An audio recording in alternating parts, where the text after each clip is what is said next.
Hey, welcome back to another edition of the award-winning show TSP, the Scuttlebutt Podcast. Hoo-yah! Uh, so today, special episode. We are celebrating Marines for their Marine Corps birthday. So Yacht!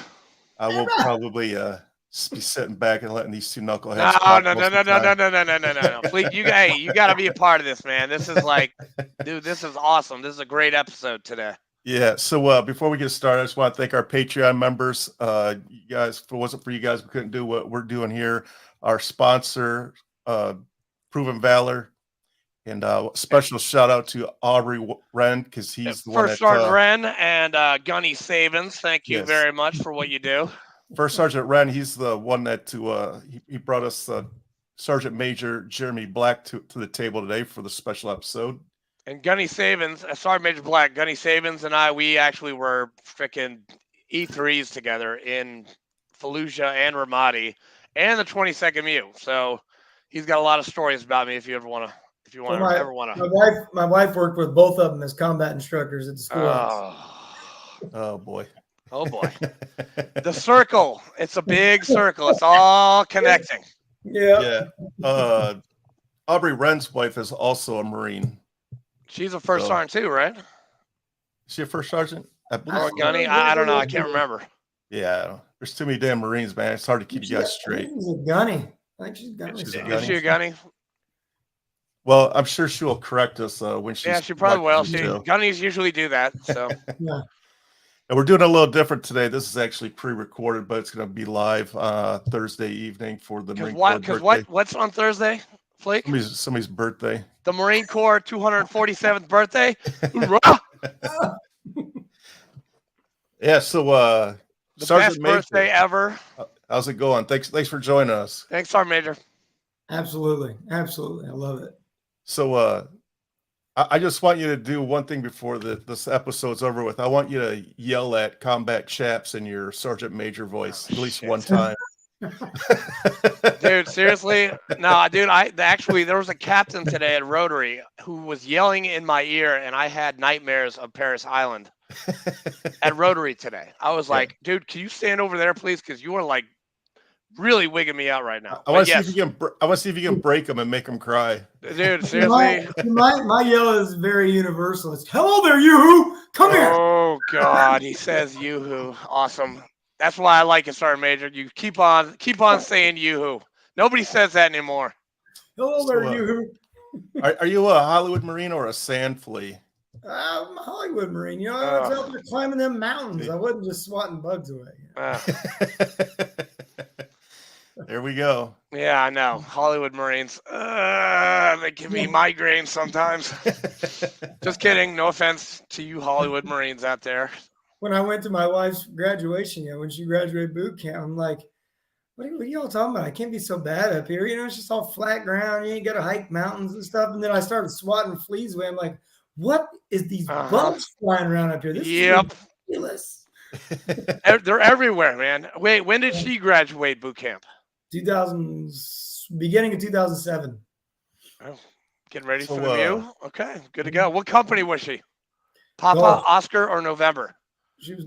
I don't know. It was Golf Company. Oh, because they combined them. They were combining them at that time, right? No. She wasn't during the integration then. Back in 2006. No. Okay. It was Golf though, I believe. Oh no, fourth battalion. 4th Battalion, Prancing Ponies. So it's only November, Oscar, or November. How the hell do you remember all this shit, man? Because, dude, as a recovering alcoholic, boot camp comes back to me, and on all the shit that they made me do, scuzz the deck, quarter decks, getting punched in the face at swim qual. Yes, all of it's coming back to me right now. So, Jeffrey Sabins, we had him on. He was one of our very first. He was like first or second at least. He was second because I was the first. And, he called combat chaps here motard. I am a motard, and you can't say that anymore. That's better be a motard than a gear queer. I mean, you know. I used to be one of them too. Yeah. Yeah. I bought everything at the PX. I went to what was that that gear store in Lejeune, Saigon Sam's all the Yeah. time for more shit. Yeah, it was. You have so awesome. much gear on you. You look like the guy on, Christmas Story where he's outside and he's walking like this. Yes, I did. Oh yeah, I did. And I'm actually in honor of the Marine Corps birthday, I am wearing black silkies tonight, which are outlawed in the Marine Corps. They are Bravo Zulu silkies because I can't buy them at the PX. Yeah. Hey, Sergeant Major, why they outlaw those silkies? Do you have the inside scoop on that? I don't know.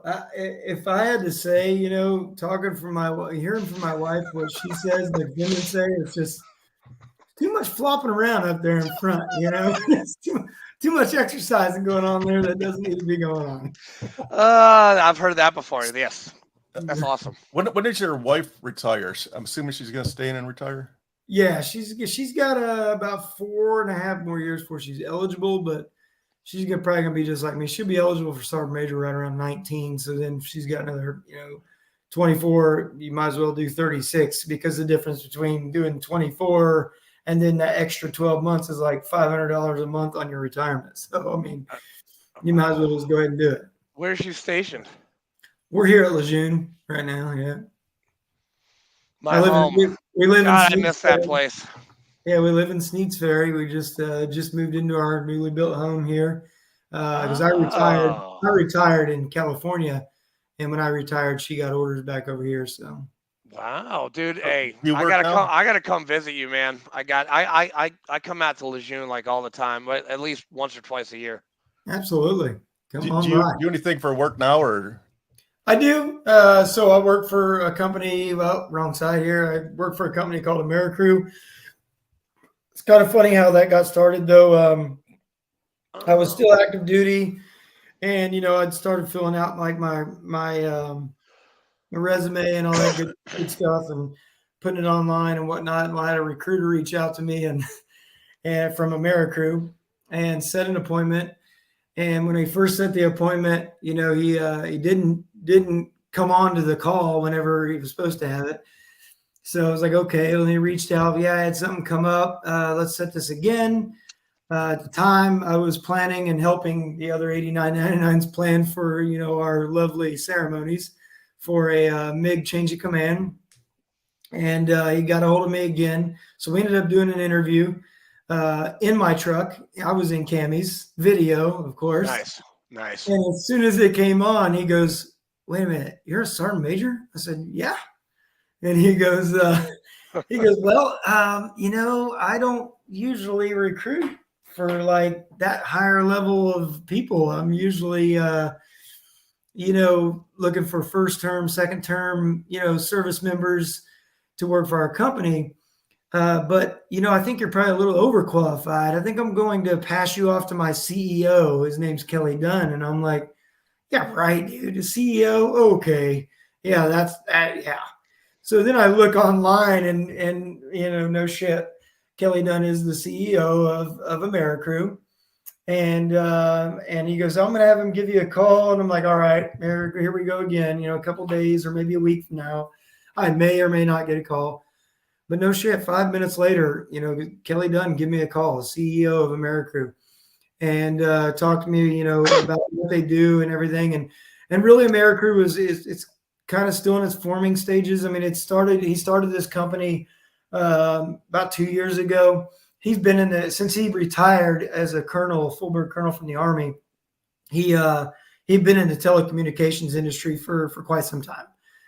And seen a need to hire veterans that veterans are this is what I realized is no matter how good your resume is, no matter how much schooling you have. I mean, I have 2 management degrees, and no matter how much you look good in the leadership that you have, it really doesn't matter because you're going to apply and apply and apply. And everybody's going to say, well, where's your experience? I need 3, 4, 5 years of experience for this. I'm not hiring a leader. I'm hiring an installer or whatever the case may be, so he's seen the need for this, and we're partnered with many different companies. One well-known would be MasTec, multi-billion-dollar company in the telecommunications industry that deals with, fiber network, 5G, solar, windmills. They deal in everything. I had a MozTech guy here the other day installing my DirecTV. So partner with them, but with many other different companies to basically form a company. And our slogan is building crews to build a better America. So taking service members that in your first 4 years, generally you're becoming NCO.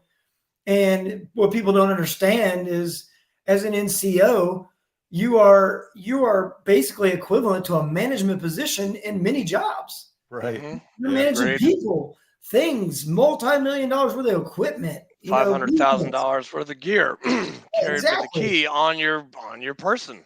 Exactly. So, I mean, people are not capitalizing on that you don't have to teach it because they already got it now.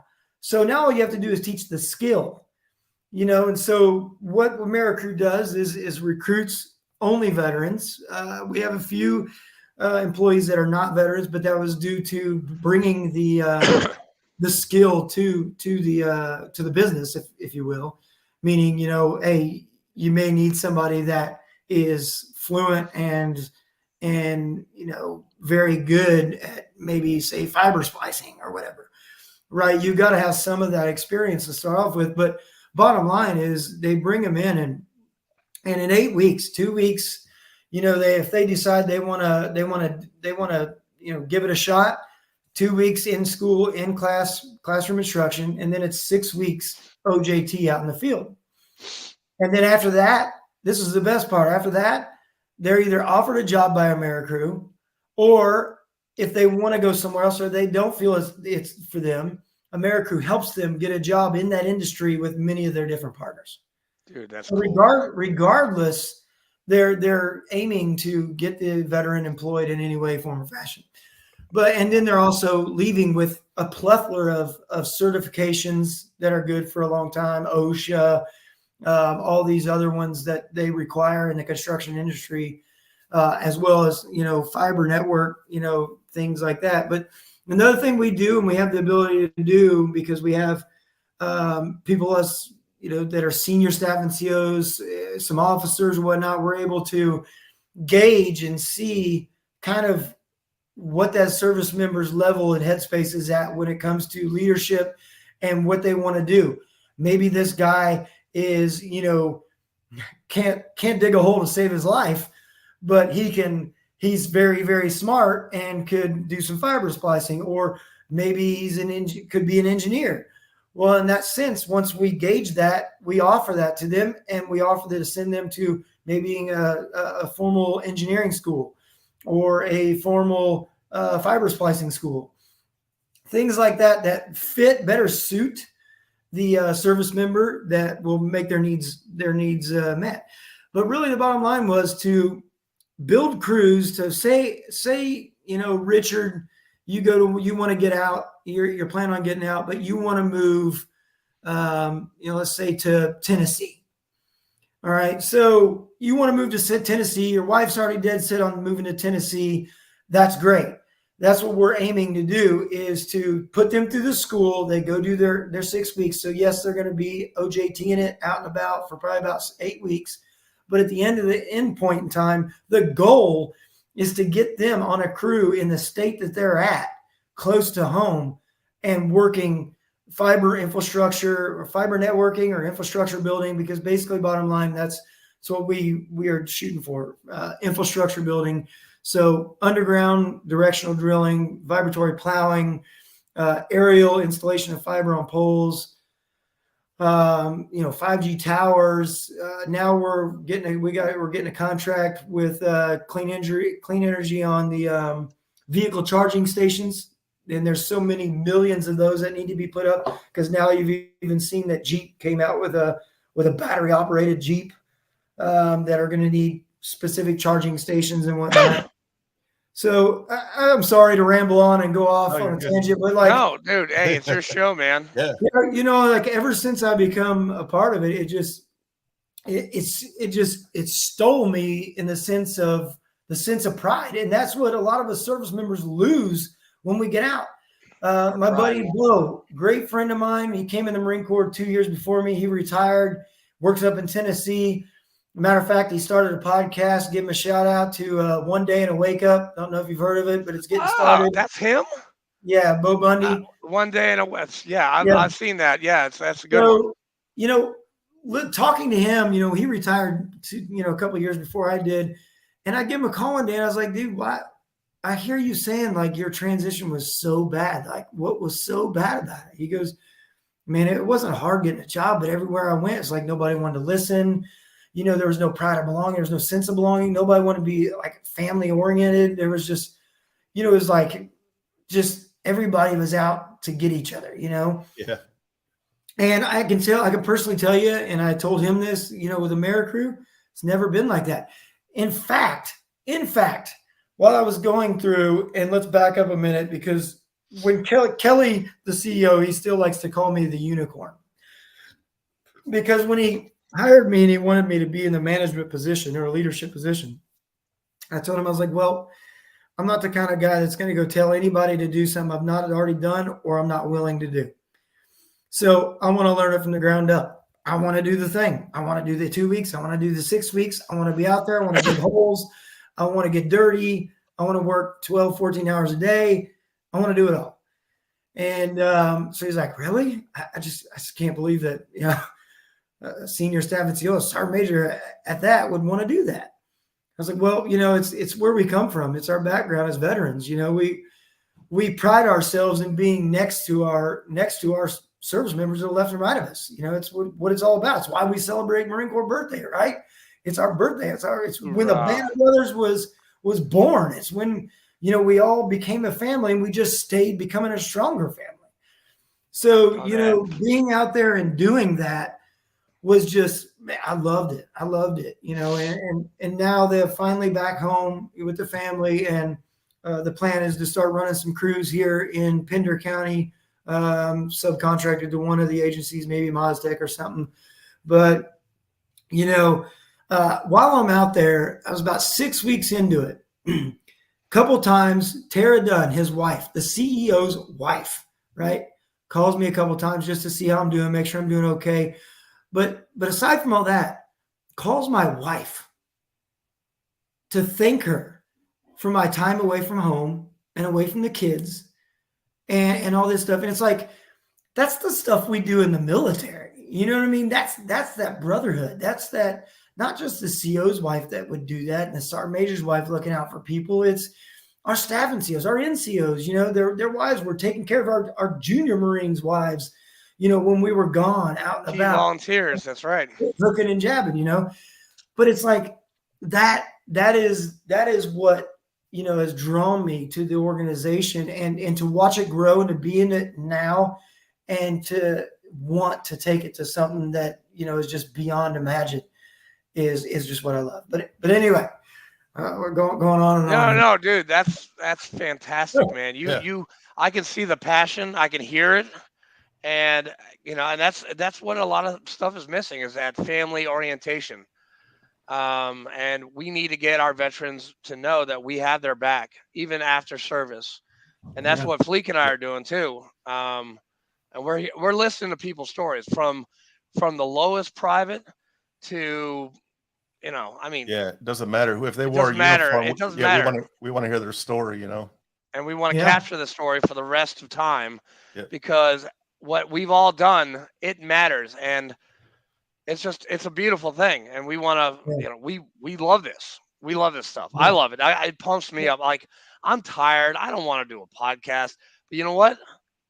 Now, as soon as 2 seconds I get on, I'm a motard again. I'm like, I'm ready to go. I'm like, I'm pumped up. I'm excited. I want to hear your stories. I want to hear like where you grew up, why you joined the Marine Corps. Like, where did you grow up?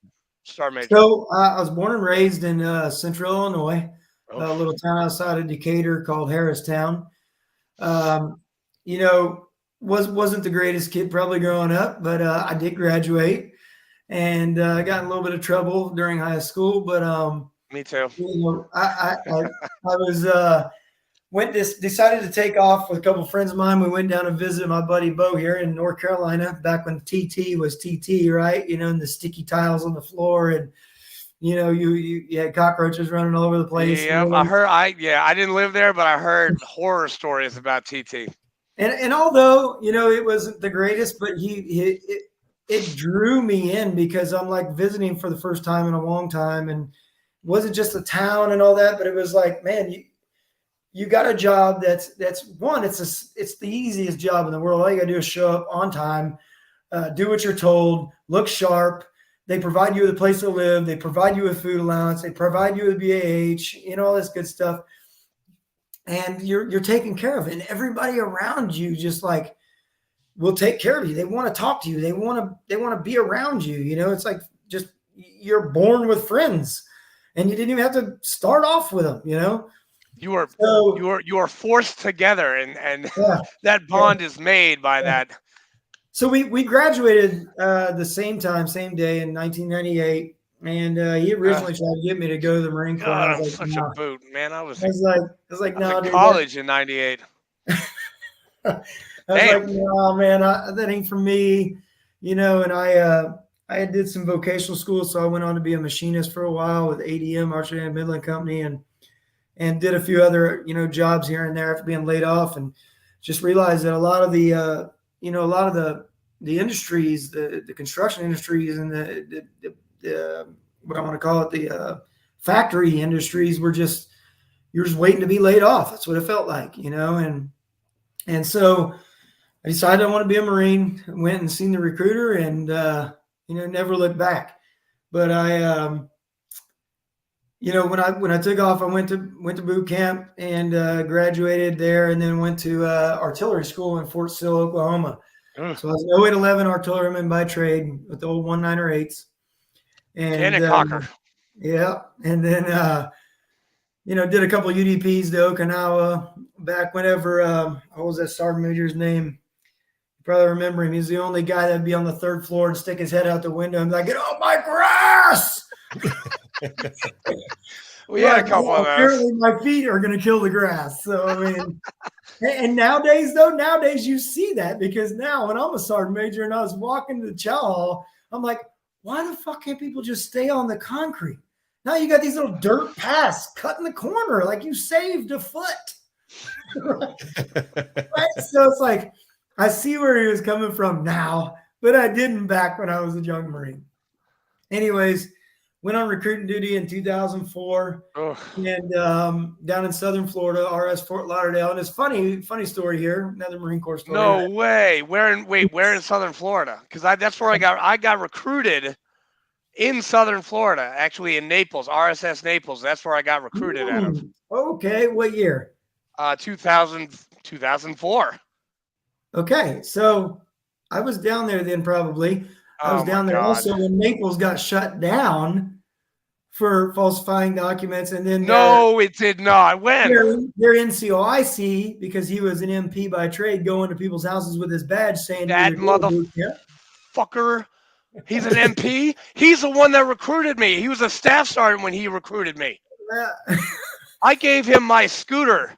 I'm like, I had a scooter, and I was like, I don't know where to get rid of it. Here, staff sergeant, here, you can have it. And then I got on the bus and I was gone. What was his name? I do not remember. Damn. I do not remember. Tall, skinny. He was a skinny fucker, right? Yeah.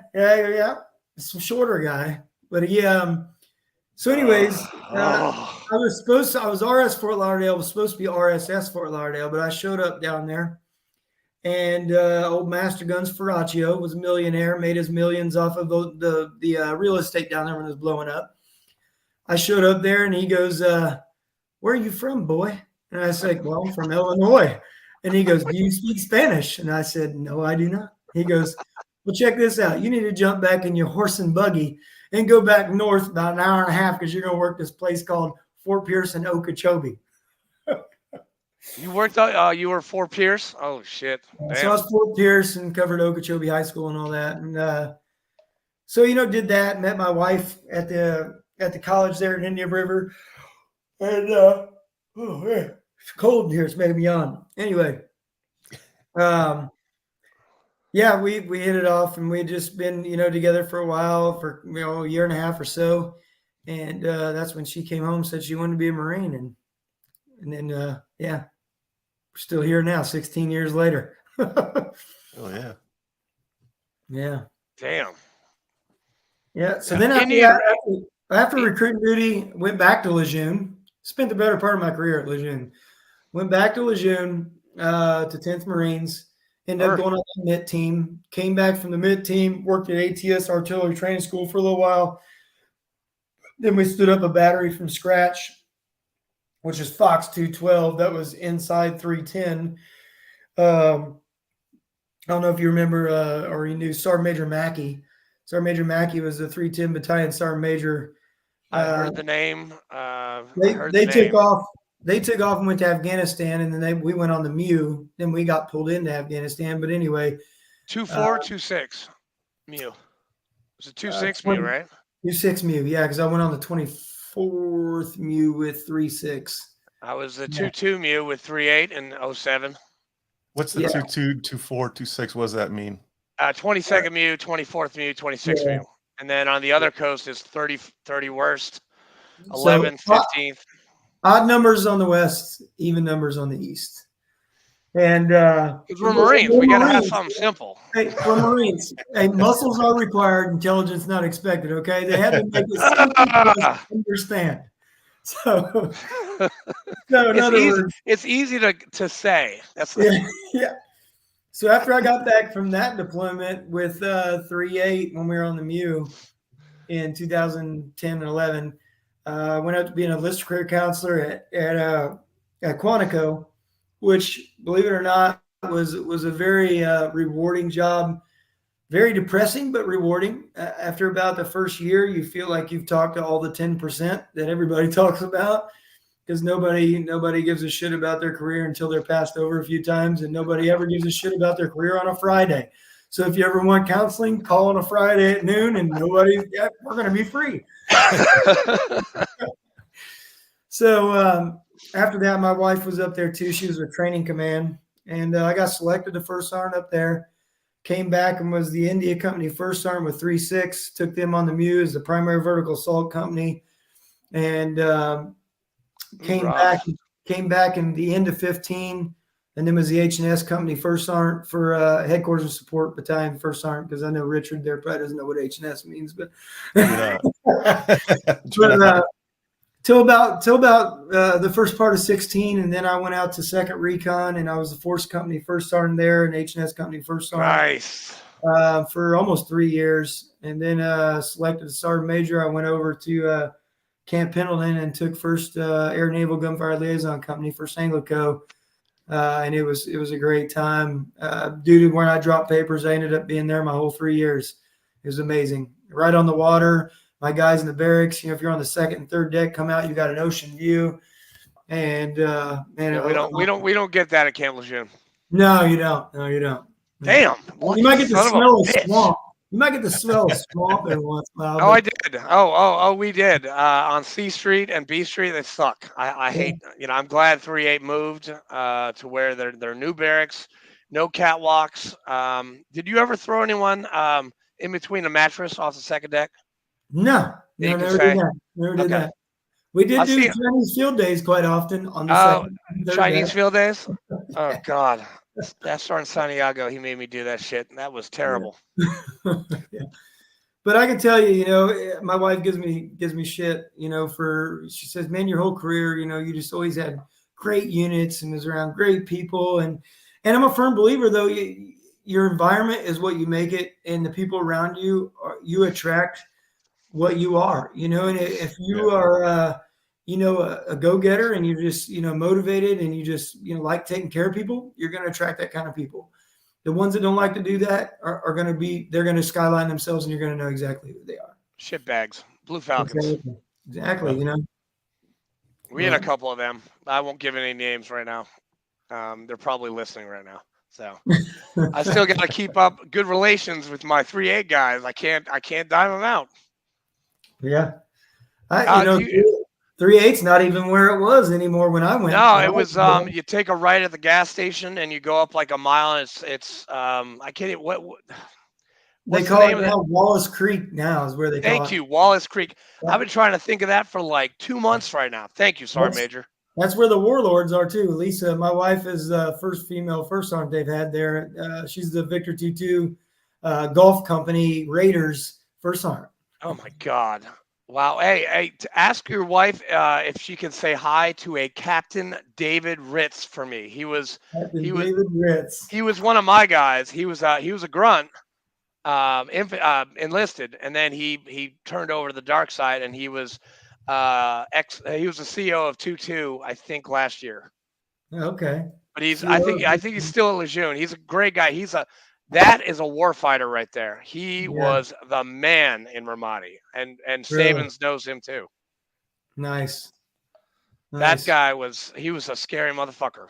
You know, it's good for her. She loves it, and that was a big part of me retiring too. I had planned to go to 26 and us do kind of a dual retirement, but you know, as fast as I got promoted, it just wasn't in the cards. I mean, by 26, I would have been expected to be working for a general, and that just isn't where I wanted to be. I didn't want to be up there with all the politics and all that stuff, you know. And battalion is what I love to do. I love being still somewhat with the Marines and being out there with them.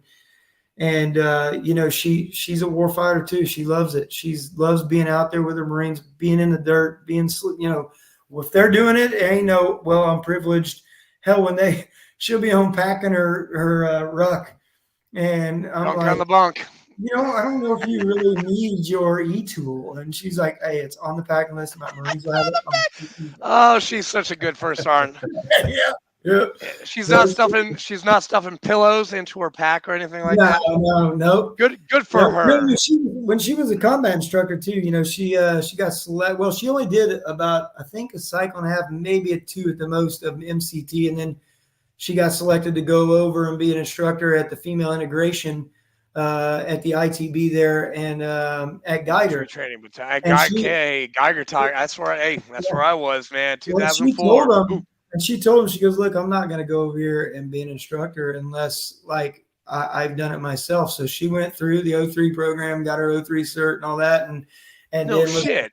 There, I don't remember. She did a couple cycles there, 2 or 3, maybe 4, and then she went up on a board as a staff sergeant and even beat out some gunnies and was selected to be, because they only have one female combat instructor of the instructor schoolhouse. So if you're going to go be a combat instructor, whether it be ITB or MCT, you know, you have your instructor cadre that teaches them. Yeah. And they only have one female, and she got selected to that too. So holy shit, that's awesome. That is awesome. You should send her our way, man. We can get her on and get her. Good job, first sergeant. Absolutely, get her on here, get her talking about females, man. We haven't had females on the show since like our real early days, man. Yeah. We got to do that. We you know, and that's what we got to do. We got to get more females on this show. Yeah, I would love to. We get her on there as a first sergeant, and then maybe if she gets promoted to sergeant major, we'll do a duo. Dude, we love to bring our guests back, man. Yeah. Do you still contact anyone at Quantico right now? Only person I know that's still up there now is was my boss's recruiter or as a enlisted career counselor, and it's Master Gunnery Sergeant Randall Thompson. He retired. He stayed up there and lives in Stafford. Okay. As a matter of fact, I just was talking to him 2 days ago.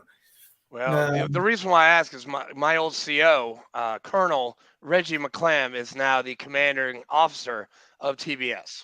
Oh, really? Yeah, little short guy. He was in the corner when Dakota Meyer was getting his Medal of Honor. He was on the presidential staff back then. But yeah, he was my CO. I tell you who y'all need to get on here is Sergeant Major Brad Biota. Really super good friend of mine. I mean, that guy he's been through the hardest of battle. I mean, you know Jason Dunham, right? He was of course. They named the street after him in Ramadi. Well, he was with him when that happened, and he was his first sergeant. We lived on Dunham Way at Camp Blue Diamond. I mean, I saw it every single day. Yeah, he's been on a few documentaries. and whatnot from some things in action and whatnot. But great all around guy, just very nice, humble, and not your sergeant major yut knife handing, and super smart. Just candid. He's awesome. Yeah. Yeah, you're describing either Sergeant Major Bradford or Sergeant Major Earl Budd, and I hope Sergeant Major Earl Budd is listening right now. Do you know him? No, I've never heard of him. Oh, you need to meet him, dude. He is crazy. That guy is awesome. He's in California, right? He's in California, and he was under Justin Lehue. Remember, Sergeant Major Lehue? Mm-hmm. Stories about him. He was he was working for him, and he lost a finger, and he went back into the fight, and he started fighting Sergeant Major Earl Budd. He is an awesome guy. You gotta get down with him. Yeah. That guy is crazy. You gotta get down with him. You gotta get down with him. Dude, he was drinking beer during our interview. He was like California waves. You can hear him in the background. But it's out. Oh, there you go. I'm about to text my wife to bring me another one. Hey, first off, go give me a beer. Oh yeah, I'll tell you what. Just kidding. First off. Hey, great story here, and this is a big mistake on my part. I tell you. Please. What. I like this. So I was, when she got through school and all that, and we first got to Lejeune, she was a Lance Corporal because not only was she contract PFC going in because of her college, she was honor grad guide, high PFT, high shooter out of boot camp, and was meritorious Lance out of boot camp. Nice. So she's at her first unit. She's a Lance Corporal. We're back in the fleet. I'm a staff sergeant. We're at Lejeune. They got the food court going on up there and shit. And she was like, "Hey, I want to go up there and eat and all this." And I'm like, "Okay." So come pick me up and we'll go up there and get lunch. And so I'm in there. 310's getting prepared. Headquarters battery's getting prepared to go do a task force MP mission in Iraq. So I'm doing some ammo templates and ammo plans and all that stuff for that. And this lieutenant was the CO at the time, Lieutenant Easley. And I was standing in his office because I told her, I was like, "Don't sit out in the car forever. Just come in and sit in the office." She's like, "I don't want to come in there." And this is back when there was no females in artillery. There wasn't a female around on N Street. So she comes in, she's standing by the wall in the hallway. And the lieutenant just keeps looking out there. I'm like, what is the problem, sir? And he's like, "Who is that?" I said, "It's my wife." He goes, "Are you going to introduce me?" I was like, "Yeah, sure. Wife, come here. Wife, this is Lieutenant Easley. Lieutenant Easley, this is my wife." And then I went straight back. My switch is on, man. I'm talking about ammo. I need to do this, that, and the other, right? I wouldn't even think about my politeness. Hey, that's what officers do, man. You gotta be polite with those guys. Well, no, I'm talking about my wife. So yeah, no. You need to introduce me to your wife. I mean, they got to do the whole, knife and dinner thing, man. I mean, that's what officers do. They look for that kind of shit. So she stays. No offense, officers out there. She stays standing in the doorway, and then I just without skipping a beat, I'm like, "You can go back over there and stand against the wall now." Sergeant. Oh man, when we got outside, she goes, "You will never talk to me like that again. I will cut your, what." Easy, calm down, Lance Corporal. Oh, Lance Corporal. Yeah, I bet she loved that one too. No, I didn't roll like that. But I mean, how's that work? I mean, that's not fraternization because you guys knew each other before. We weren't in the same unit, and although we were engaged when she decided she wanted to be a Marine, I talked to Sergeant Major down at the RS line. He goes, "Look, you just better put a ring on that finger. You ain't married. You ain't sending her to boot camp as your girlfriend." So that's good advice. That was very good advice. Once we got married, that's when she depped and shipped off to boot camp. Matter of fact, our anniversary is November 19th. And yeah, we got married 9 days after the Marine Corps birthday. And then she went to boot camp December 12th. Yeah. Oh man, she went in the wintertime? Oh, that sucks. Less bugs. I mean, December, January. But she graduated in March, right? March of 06. How does the Marine Corps handle a couple that's married? Like when you get deployed, do they try to match you up in the same place? No, not with deployments and a lot of people, a lot of speculation I can squash right there. It is not, well, one gets to stay home while the other one's gone. No, you both have to remain worldwide deployable. Just case in point, in 2011, when our kids were 1 and 2 years old and had to go live with my mom and dad. But what they do is when you are He said dual doo-doo. active Sergeant and- Major just said doo-doo. Make it known, Sergeant Major just said doo-doo. But Apologize, Then- Sergeant Major. I'm sorry. but whenever when you're the same service and you're married, basically the order states that they have to exhaust all means necessary to keep you within 50 miles of each other stationed. But there's stipulations to that as well. You know, if I accept orders somewhere knowing that, you know, she's just got here and is not eligible, or whatever the case may be, there's certain little stipulations in there. Then, or say I am in California and she's in North Carolina, we're both Marines, and then we decide to get married. We married knowing our current situation, so they do not have to move us within that first year to get us closer together. Will they? Generally, a lot of times, but they don't have to. So, but yeah, they've been really good. Our orders have been almost damn near lined up almost the whole time. I mean, we was only overlapped once by 3 months. So, But how was it leaving your kids? You both deployed and you left your kids. How was that? that was terrible. I bet. It was bad. Yeah, it was bad. You know, and they were still young. They were 1 and 2 years old, and my son Aiden, you know, he was our first. He's 14 now. Chloe's 13. He was almost 4 months old when I got home from Iraq, and then obviously Chloe was en route. You know, probably a couple hours later. But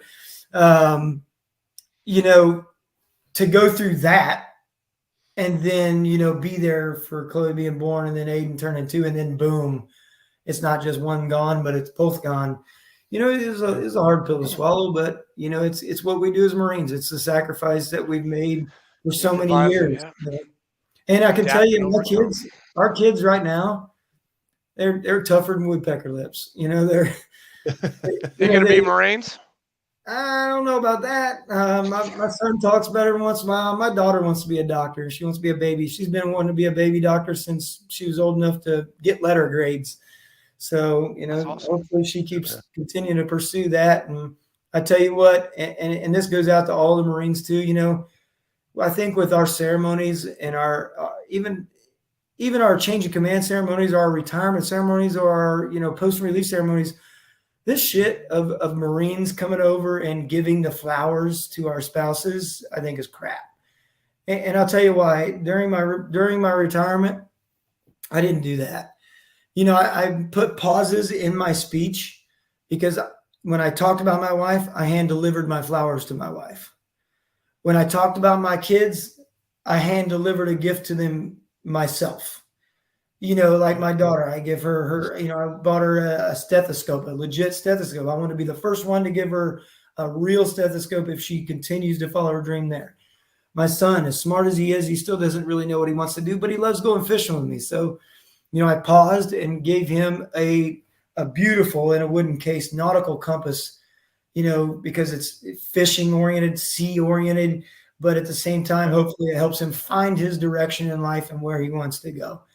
Good. But I think that personalization, you know, we personalize everything these days, and we personalize, you know, the ceremonies are very personal. You know, I mean, people fly in from all over the country, sometimes other places of the world, to watch people just do a change of command, let alone a retirement. But to make it that special and take that few extra seconds and prolong the retirement or any speech for that little bit of time to hand deliver those objects to them individuals, I think is bar none way better than just, you know, having a couple Lance Corporals or Corporals back there to come around and then nice little duds now standing in a command, a change of command ceremony. Now that kind of sucks. Yeah, it does.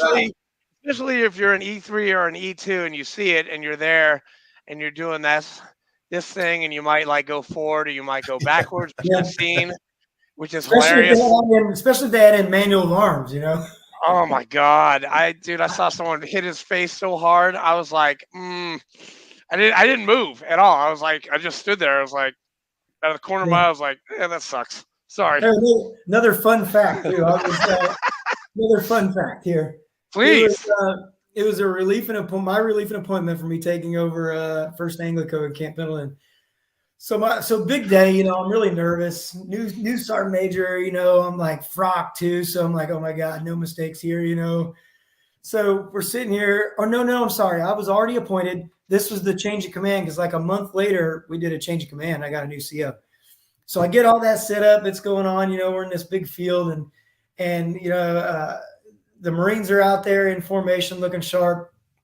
And I'm sitting back here in the stands and all of a sudden one of my female Marines just face planted in the dirt, just face first out. Well, I had Corpsman back there behind the static displays to grab him and pull him back, but it just happened, man. I just took off running and I ran straight across the parade deck, just straight across, and went back there with him, you know, and with her just to make sure she was okay. And after it was over, another sergeant major was like, what are you doing, dude? Like, are you just going to run across the parade deck? I'm like, oh no, man, my Marine fell, you know, it's like went down. So wow. You yelled me for that, whatever, dude. That's dedication right there. Yeah. But yeah, to me, I'm like, yeah, I felt bad because, you know, it is what it is, but I didn't feel bad because I was taking care of my. No, you were taking care of Marines. Yeah. You know, so the old dogs would be like, yeah, like what the fuck? Why do you ruin the chain? Why'd you ruin the ceremony by running? Yeah. You just said it by helping one of your Marines who probably didn't, you know, who probably locked her knees, and that's why it happened. I have two questions Marines, for you. bend your knees when you're at position of attention, just a little bit to get that blood flowing. Okay. I have two questions before Andrew starts rambling on. Oh, shut up, man! Come on. My first question is, what's your fruit salad look like, man? Oh God, it looks like a North Korean general right now. Ain't too bad. Oh yeah. Oh shit. See it up there? Yeah, I can see it. Just above the that's impressive. 10 of them. That's a panty dropper right there. Right but the most important thing is up there. You see that? OCD. Those. It's the name of my boat. I like nice. So my second question is, are you or your wife, either one of you, shellbacks? No, neither. My wife has not had the pleasure of being on a MEU yet. All right, that's good. So when we come to Camp Lejeune, we will haze both of you. Because I'm a shellback, and he's a wait, hold on. He's a shellback. I was really close. We're gonna get you to doing it, but we ended up getting called on that one MEU over to support the it was Iranian border, Iranian stuff. Whoa, what the hell just happened?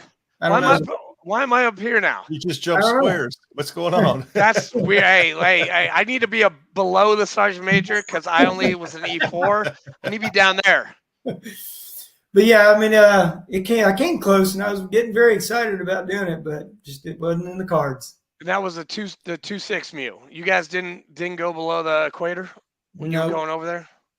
Nope. Was India Company with you guys?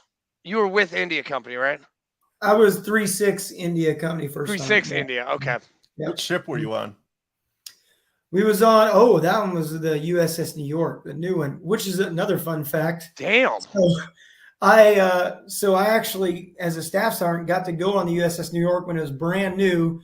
We rode it up for a fleet week in New York for the commissioning of it. Nice. And then X number of years later, as a first sergeant, I get to take it as on the MEU, and I took India Company on the USS New York. Were you Helo Squad? You were. Sorry. Go ahead. The first MEU was on the Carter Hall, that old thing. Yeah. Yeah. So you guys have all your battery stuff in the well deck, right? Is that where they keep it? The majority of it on the New York, we had our guns. We had our. I want to say we had the mortars downstairs. And we had a couple of the M3 or the M777 Alpha 2s up on the flight deck. Oh shit! Yeah, up on the helo deck. Yeah, there's a couple of them up there, which sucked Did you talk about rust on those tubes? Oh my God. Hey, I saw the 50 cals on the sides of the ship on the Kearsarge, and they were all rusty. Yeah. It was like a machine gunner's nightmare. I'm like, who the fuck is taking care of this gun? Yeah. I'm like, my mind was like, oh my God, I'm gonna have a shit fit right now. Somebody Yeah. better get some COP like now. Yep. Yeah. Oh, yeah. They get Yeah, bad. as you can tell, I was a machine gunner, so Yeah. yes, I did a lot of that. I did a Yeah. lot of that on the 240 and the Yeah. 50 and the Mark We did 19. it. We did it like that too, only it was more like this. Oh man, Richard's gone. He did this last time too. Did you Damn. lose it or what? I don't know. He's gonna come back. This happened. This happened last week too. Yeah. He goes away and then he comes back after like 5 minutes. I'm like, and I've got to run the episode. So Yeah. I guess it's just gonna be you and me talking, Sergeant Major, See, until he comes back. What was he in the Navy? I never He even was, asked. yeah, he was in the Navy. Like that ship, I was gonna say in the that's why we got background? an aircraft carrier back here in the background. We don't have dude. like That's the his silent ship. drill team in the background. He was a yeoman for a skipper of the USS Carl Vinson back in like the 80s, and he was on that ship for like 3 years. He loves that ship. We've got him and like 2 other guys that served with him in my VFW, and he was a past commander. I'm the commander now, and so I learned everything I learned from him.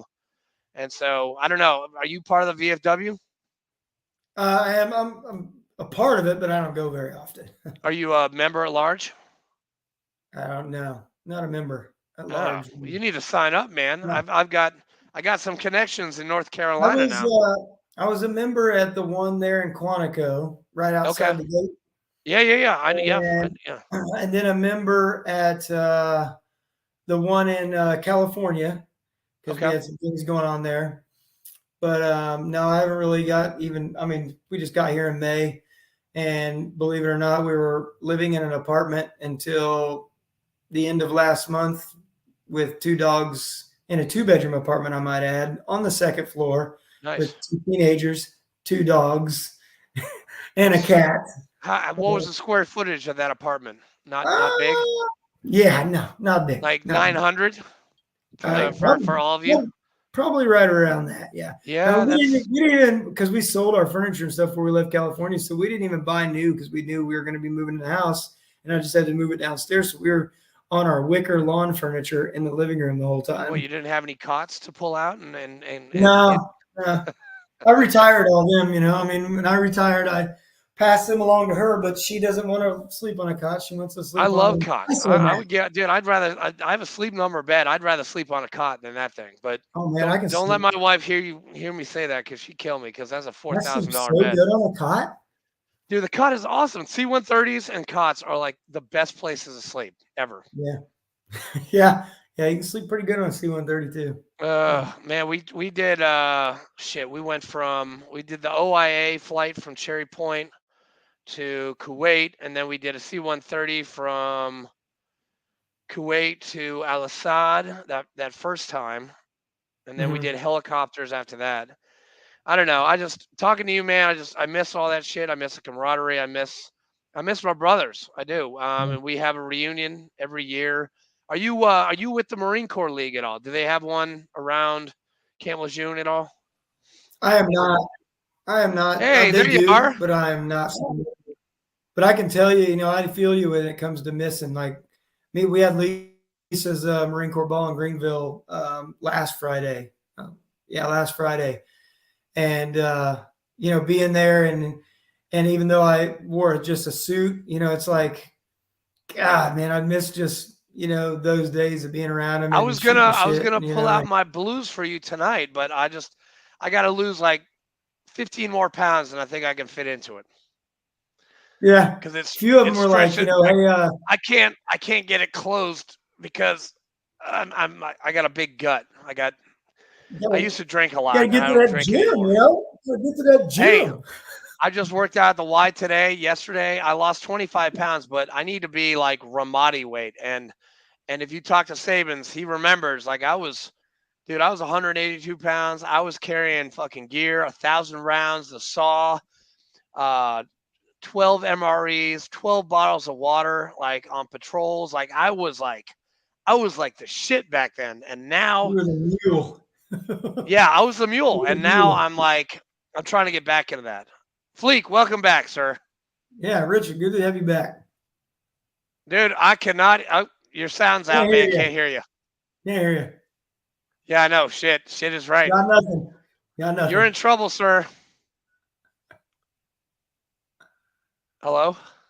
Yeah, I'm here. Nope. How about now? Yeah, you're good. Hey, a little bit louder, but you're good. You're back. All right, I'm back. Damn, dude, did that happen last week, man? What happened? I think it's this new camera, man. Ever since I put this new camera on, it drops out. Is that the camera that you're gonna give to me? Like when No, I pick it no, up no, from no. your I house? got a different. I'm gonna give you the one that works. No, I think my hey, camera looks pretty good, and it's the one in dude, my hey, mouth. Sergeant Major, you look Yeah. beautiful, dude. Beautiful. That beard is awesome. Yeah, it's coming in, isn't it? Yeah, it's getting Dude, there. are you by chance Viking or Scottish? No, I don't think so. Like, Not that what I'm- is your not that background? My parents have ever told me. Black. I mean, that's kind of you're either English or you're Scottish. I don't know. That's my guess. My mom's told me a little bit of Irish there, but not, Yeah. not- Okay. Yeah. There you go. The red beard. Yeah. How old are you? 43. Holy shit! I just turned 45, and he's a freaking sergeant major. See, 43. Dude, if I stayed, I'd be a sergeant major right now if I stayed in. I don't know, man. You'd probably still be an E3. No, hell no, no, dude. I was an E3 twice. I was an Yeah, E2 see. twice and an E4 once. You I didn't did get figure it out? NJP'd. You didn't figure it out the first time? Dude, okay, I got to tell you this story. All right. I don't know if Saban's told you this, but in 2005, I got caught drinking at Camp Fallujah. Oh. Yeah, I got yelled at by Neary, Lieutenant Colonel Neary, who was our battalion commander, all the way down to the most senior Lance Corporal. Like, I got my ass chewed. And I was on porter shitter duty at Camp Delta, at Camp Fallujah. Everywhere I went, I had extra post, extra patrol, and I had to clean out the shitters. It was awesome. Yeah, that shit sucked. And they had to check the mail because of me, because I had a Listerine bottle filled with Jack Daniels. Where'd you even get it? My cousin is the senior VP at Brown Forman that owns Jack Daniels, and he sent it to me in a Listerine bottle. Oh, okay. So you can blame, but hey, listen. You didn't have to drink it. No, I got shit. But no, I drank it Don't be with. blaming it on your cousin. I do. Hey, but I drank it and I got shit faced with like three of my fellow Marines. Then the battalion commander and the battalion sergeant major, Sergeant Major Rick James, the white guy, he picked us up in his car. Like me and my buddy were going to the chow hall. They picked us up in their car. They did not smell any alcohol on us, which is really weird because we were fucking wasted. But we just were like, thank you, Sergeant Major. Thank you, sir. And they dropped us off. We ate. I went back to the Pogues at Camp Fallujah, and I got tremendously hammered with them because every one of those Pogue motherfuckers had a bottle. And I ended up passed out on a Jersey barrier at the MWR Center at Camp Fallujah with my M16 in between my legs on a J barrier, just like that. Oh my God. I came to, and the only thing I could see was 2 gold oak leaves. And I thought to myself, holy shit, I'm dead. I'm fucking dead. I'm going to be dying pretty soon. And I immediately blurted out, I'm dehydrated, sir. Yeah, I don't doubt that. and I was. They took me back to Charlie Med. They put like 7 IVs in me. Then my platoon sergeant, Staff Sergeant Thomas Hill, who lives in Jacksonville, and he's there right now, and he's a member of my VFW post. Master Sergeant Hill, he finally got out as. He comes storming over, and he gets the truth out of me. I mean, it's hell or high water, man. This guy is screaming at me, and I'm like done. Like I go before First Sergeant Guzman, done. I'm done. Like I Yeah. go back, like I'm on like a barracks detail. I'm on patrol detail. I'm on every other detail you could think of. Yeah. And then it took me another year to become a Lance Corporal again. Yeah. So as a first sergeant, I have to ask you, I'm sorry. That was kind of like I was just like out of there. I'm sorry. I was just like diarrhea out of the mouth. As a first sergeant, did you NJP? Did you have to do a lot of NJPs? Oh, yeah. I'll tell you, when I was with 3-6, it was It was fun, wasn't it? I bet we were doing 2 to 3 a month. Oh my god! Damn. Yeah. There were some of them, there's a few I call the biker boys. I have a story for all of them, but there's Did some of them did that, anyone show up at the gate of Camp Lejeune drunk, get a DUI like right at the gate? yeah, I've had a couple of them. I had a guy on restriction that leaves with his buddy that's also on restriction in the car, right? They are going to the front gate, but the cops try to pull them over and they don't stop. Oh God. They go blowing through the exit of the gate and they're gone, right? MPs stop at the front. But they show back up about 15 minutes later after they hit Taco Bell at Piney Green. Oh my And they come god! right back to the same gate to go back to the barracks. And guess what? They're both drunk too. That's why they were going to get Taco Bell. So get a DUI, breaking restriction, running from the police, failure to stop. Oh, it loaded up. Yeah. Did they get kicked out? Oh yeah. Yeah. Then I had another one that I got a call. It was about 2 o'clock in the morning. Well, maybe 1 o'clock in the morning. My weapons platoon sergeant, Gunny Barker, his name's Josh Barker. He's a mass sergeant now, but he gives me a call and he's like, "First sergeant." I was like, "What, dude?" And he goes, I said, "Look, just tell me if I need to put on camis." He goes, "You're gonna need to put on camis." I was like, "All right, what's going on?" He goes, "Man, like Moen was really drunk in the barracks, and his roommate Pollock tried to get him to calm down and just go to bed. And when he turned around to walk away, he felt the need to turn back around. When he did, Moen had pulled out a knife and stabbed him in the neck and nicked his artery." And so there's more to the story, though. But when I get there, ambulance is there, fire department's there, NCIS is there, the freaking world is there. And, apparently this kid had gotten stupid drunk, but didn't just stab him in the neck. Before that, he went through one of the Marines' rooms, through the adjoining head to the other room, and soaks a shirt in accelerants, tries to light it on fire or some shit. Yeah, and then he comes out of the room, and that's when Pollock was like, "What are you doing, dude? Why do I smell smoke? Yada, yada, yada." And he's like, "Just go to bed and sleep it off and everything." And that's whenever Moen stabbed him in the neck. And his reasoning for that being, well, one, when the cops came, Moen took off and they chased him down to N Street by the post office and got him. But Yep. he thought that Pollock was part of the Sons of Anarchy biker gang, and he was a Mayan and he needed to die. Oh my god! That was his reasoning. But in all, Marines taking care of Marines. Pollock's sitting there, spurting blood out because his artery got nicked, and the Marines come running out with their CLS bags and applying pressure and everything until the ambulance gets there. But you know what? He got sewed up, and 3 weeks later left with us on the MEU. Still went. Wow. Yeah, sucked it up and went, and we ended up having Moen obviously went to the brig, but and faced trial. But we ended up having to do the phone trial portion in my stateroom on the USS New York. No way. Yeah, that's pretty crazy. Hey, were you at Camp Lejeune in 2009, 2008, 2009? Yes, I was. Do you remember when NCIS they found a burned body outside of the gate at Camp Lejeune? 2008, 2009, I do remember something to that, but it's very vague. As in Corporal Wymunk killing his wife and burning her body outside of the gate? Yes, I remember that. I was on the...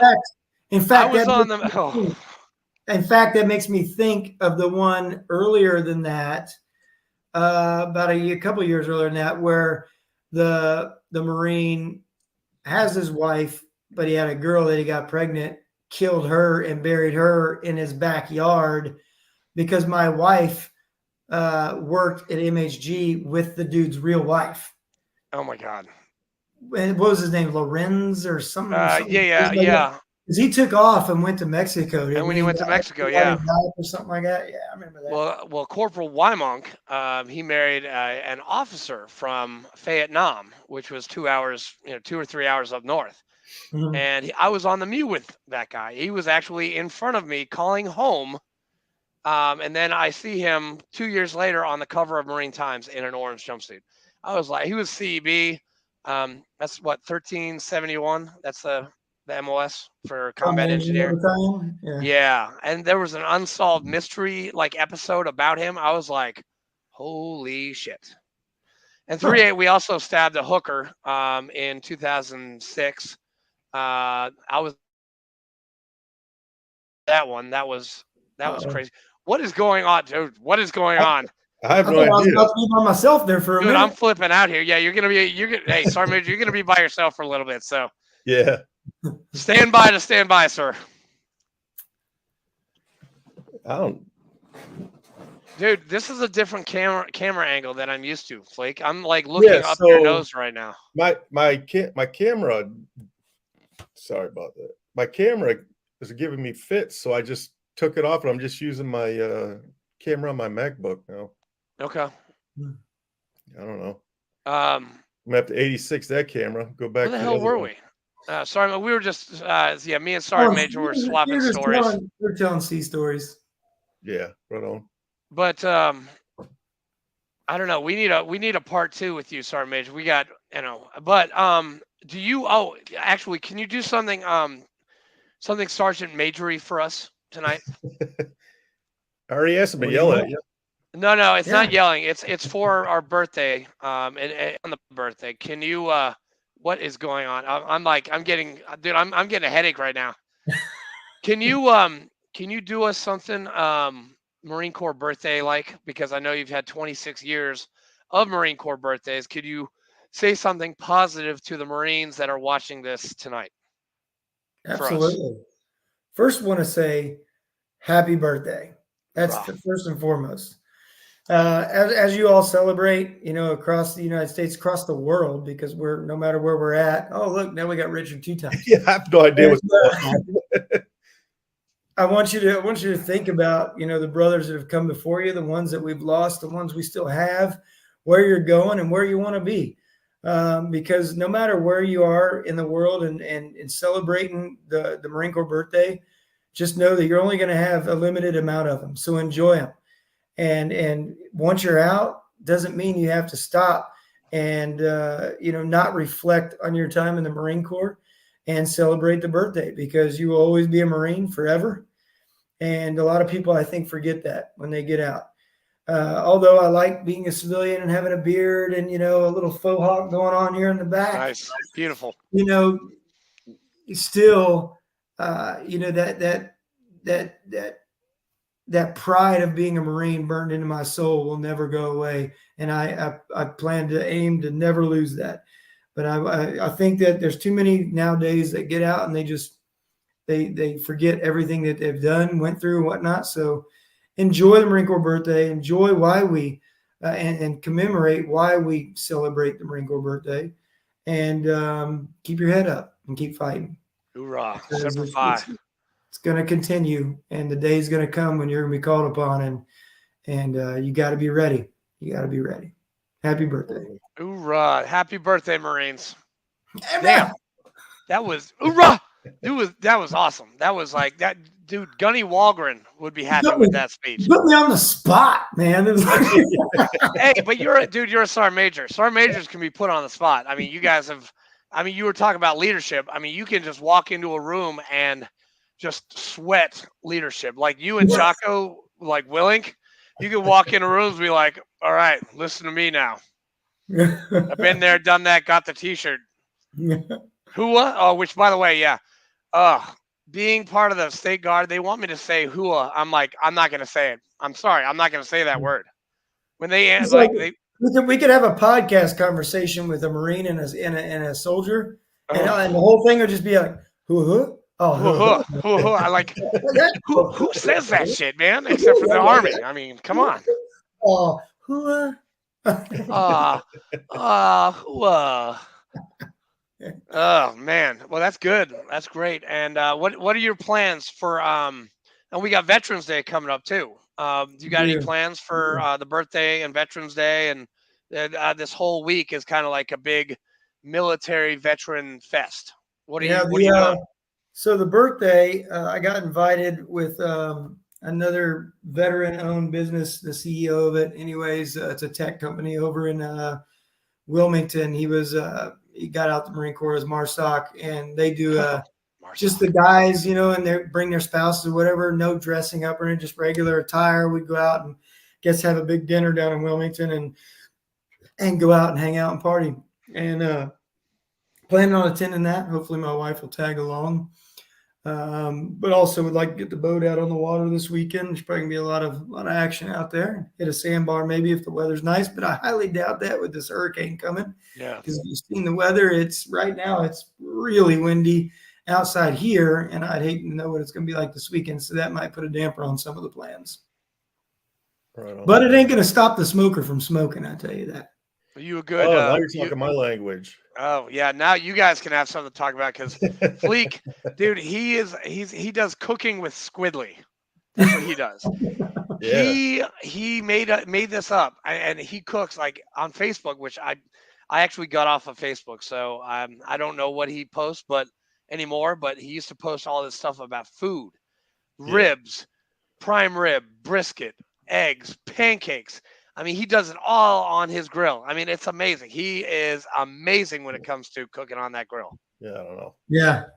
I'll tell you what, I got a Pit Boss smoker my wife got me a couple of years ago. It's got the big glass door on the front, and nice. I'll load that thing up with like when we moved into the house, I told everybody, I was like, look, we're gonna throw 6 to 7 racks of ribs on there. We're gonna let them smoke all day so they're ready to eat when y'all get done helping me move. And that's exactly what we did. My wife and the girls made, a bunch of collard greens and a bunch of other good food, and we just killed it. And I'll throw a pork butt on there or a big brisket. I'll cook 2 briskets at a time on that thing, it'll smoke. It's obviously electric, in the pellet feed, which I love because I don't have to do all the maintenance and all that stuff of feeding it wood. But it'll sit there and you can feed it wood and it'll smoke for, I think it'll go up to like 36 hours. I love it. Love it. I can't get enough smoked barbecue. Yeah, for sure. I have a pellet grill. Mine's the Weber Smoke Fire. Yeah. Big one. Mm-hmm. Yeah, I love that thing. Yeah. I love it. I got a Weber grill. That's my regular grill. But yeah, I got Weber grills, Weber smokers, Blackstone. I got. What do you think about them green eggs? Yeah, I'm not really a fan. I think it's more of a marketing thing. I mean, my next door neighbor has a green egg. It looks okay, but it's just tiny. It's tiny. It'd be like, to me, it feels like you'd be cooking on the regular little Weber round grills that were their original. Right? What are you going to cook? Like a hamburger and a hot dog at the same time? Good job. I still think that smoking on it would be a lot lot too. Yeah. And they're expensive. I mean, they're expensive as hell. They're like $3,000 or some shit like that. Yeah. Yeah. Mm-hmm. Yeah. Is it 9:12 over at Camp Lejeune right now? It is 9:12. Do you guys need to get to bed? Sorry. I go to bed when I want to go to bed. Okay. Hey, whoa, hey! I know First Sergeant's got to get up early for Reveille and freaking Morning Colors and I'll still be up at 5. I'll still be up at 5, making coffee and outside, making the grass green. So I mean, blood. Yeah, that's right, Sergeant Major. Hey, can you still? I go out in the morning and I just take a drink of my coffee and I go. Oh. And all the dew goes away. Gunny Ermy would be so proud of you right now. Yeah. Do you still roll your sleeves, man? Can you still do that? No. Dude, I haven't rolled sleeves in probably about 18 years, 17 years. It's been a long time since I've rolled some sleeves. See, my wife was always better at it than me, and she used to hate it. I'm like, babe, I need you to roll my sleeves. She's like, I got my own to roll. I'm like, but you're so good at it. And now she's a first sergeant, and so she's doing NJPs as well. Oh yeah, Because that's what first sergeants do. Because master sergeants don't do NJPs. First sergeants do, correct? That's right. That's right. I mean, if a master sergeant's in the billet, I mean, yeah, they would be handling it, and really, we just prepare it. The officers do the NJP, but we prepare the package. We do the proceedings with the CO and kind of run the show there, but he is the adjudicator and that's how it works. I just blame my first sergeant for getting everybody in trouble. Like, I don't know, there's many more levels above that I should have blamed. Yeah.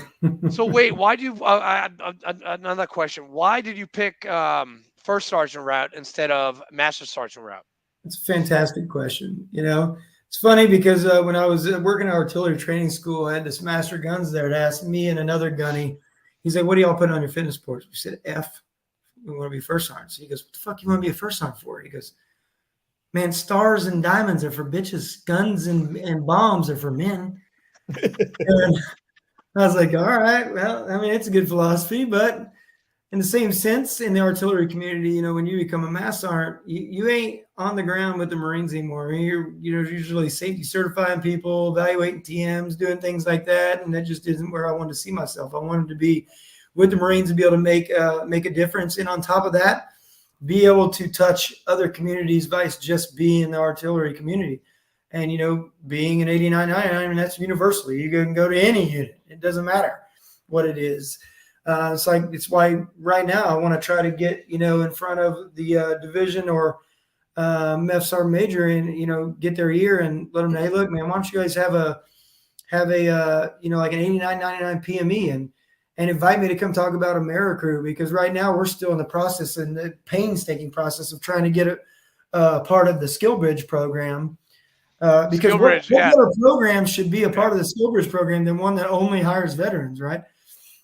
Dude, I've been hearing SkillBridge like for the past 4 months. Like, this is like the new thing that they're implementing, a lot of programs right? Involved in it. There's a lot of programs involved, but I think that right now with us being so new, market branding and getting our name out there so people know who we are and what to ask, and I think that getting in front of the 8999s, I mean, they're in every unit. You get all the 8999s together, you now just touched the entire market of Marines in the entire area. Right. And now they know what we are and who we are. And they know, hey, because now every Marine, no matter what, when they go to get out, they have to do a capstone interview after TRS. And that capstone interview is your first sergeant or your CO or another person sitting down with you to make sure that you have a plan when you get out. What is your plan? What do you plan to do? Wait. They're doing that now? Oh, yeah. Shit. Yeah. What the fuck? Oh, Thank you, First Sergeant Barnes, for hooking me up, dude. Thank you very much.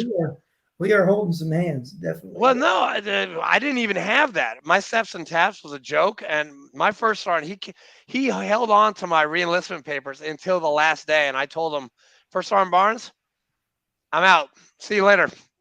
Mm-hmm. Here's my card, and then I just rolled across the gate. See you. No. And maybe I missed out on a lot, and I should have stayed in. But you know what? If I had stayed in, I wouldn't have met my wife, who is my life and my love. She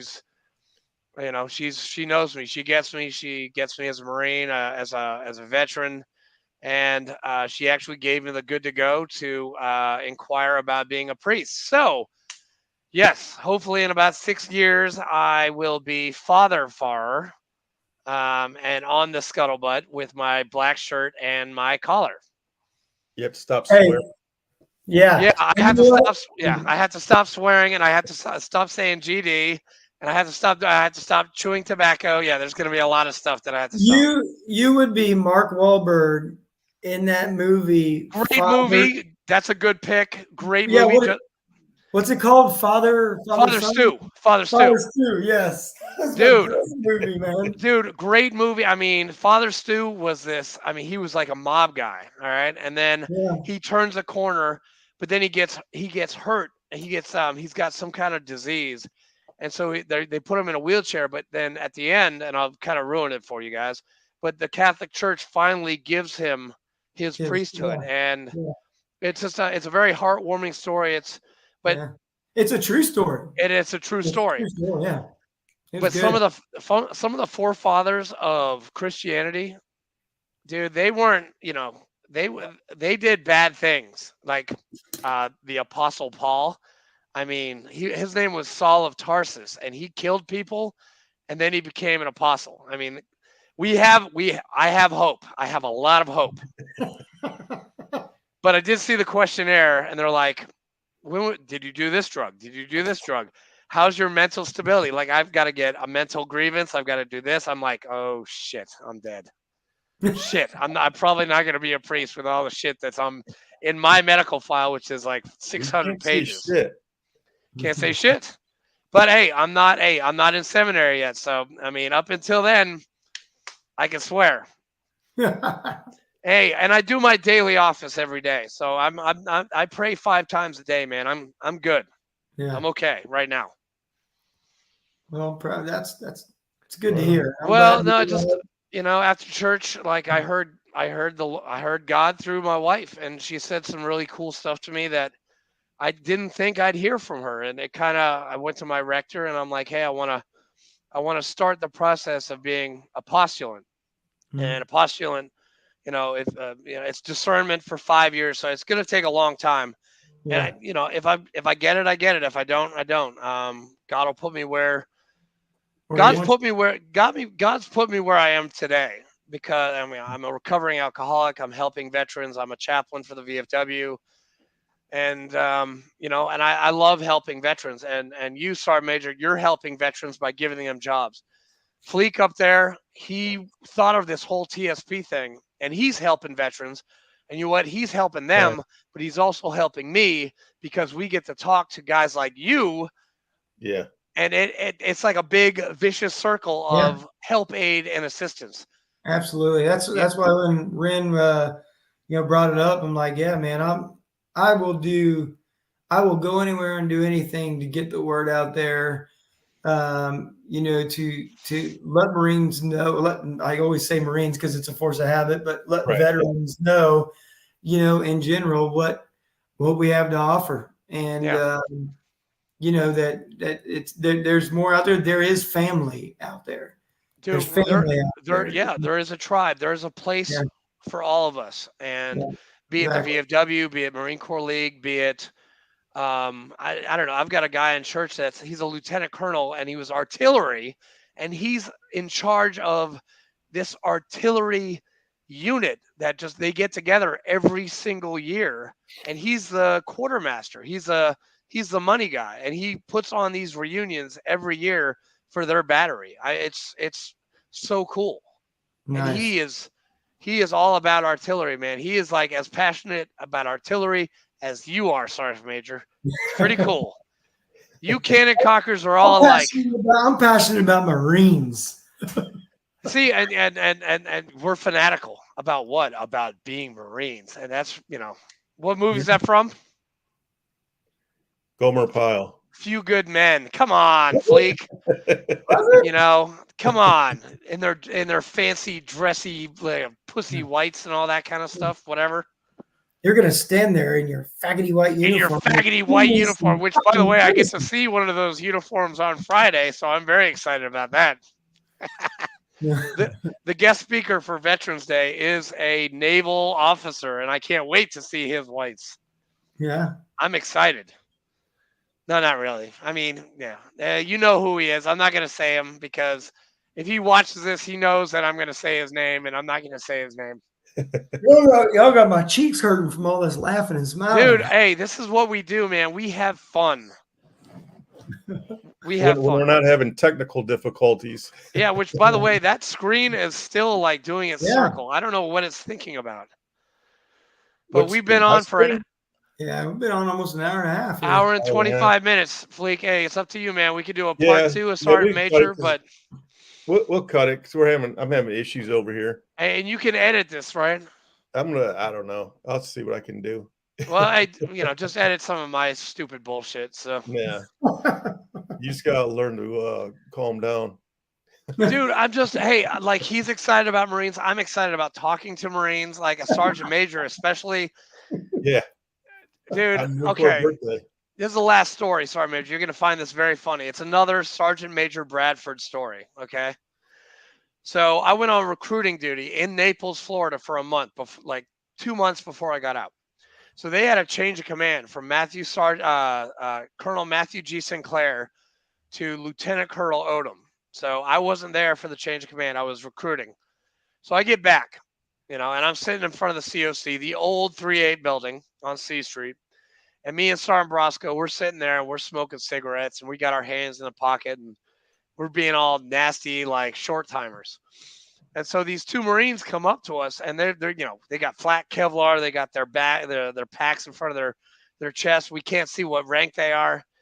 And so we look over to them and we both give them, like, I'm a corporal, he's a sergeant. We both give them like, hey, what's up, man? Yeah. And guess who it was? Sergeant Major Bradford. And Colonel Odom. Oh, shit. Yeah. And Colonel Odom just whizzes right past us. And then Sergeant Major Bradford, he's like, he looks at Sergeant Brosco. He's like, Sergeant Brosco, get the fuck out of here.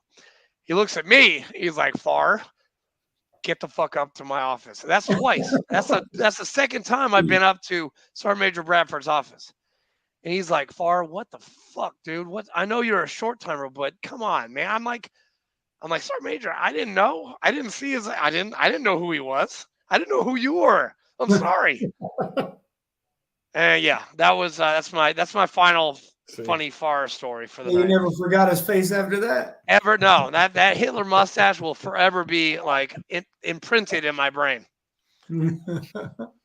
God bless you, Sergeant Major Bradford, wherever you are, sir.